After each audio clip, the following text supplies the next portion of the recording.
Washington are a good thing. You look, Democrats had a monopoly in 93 and 94. They went too far left. People elected people like me because of it in 94. You don't want that happening. Republicans had a gridlock in Washington, D.C. under George W. Bush. Think about what happened over those 6 to 8 years. Gridlock is good as long as you have two sides that are working together constructively in the best interest of the country.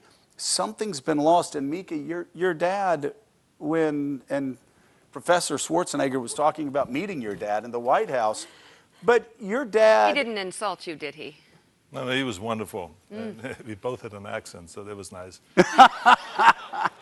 Well, he had something Well, in common. well, if he insulted Joe. Yeah, he insulted me. He said, you know you are stunningly superficial. But anyway, but your dad, though, I mean, just the makeup of your dad's staff shows how different things were not so long ago.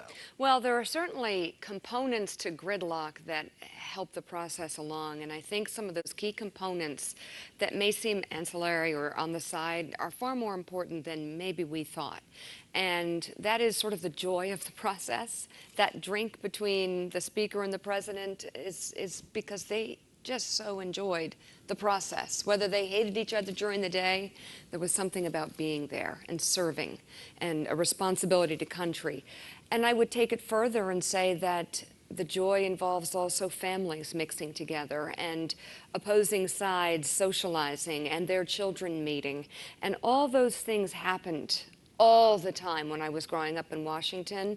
I mean, you know, my dad didn't do a lot of deals like on Capitol Hill as a senator, but there were certain negotiations and policies involved with what he did. And if anyone had my mother's roadkill at his house, they usually had a hand over him in terms of what they were. And there were lots of funny, joyful things that were batted around because the families interacted. And the staff. I mean, oh, my Lord, my dad's staff was, and you know, I didn't notice this till so many years later. We threw a 80th birthday party for him. He's 87 now, which is unbelievable.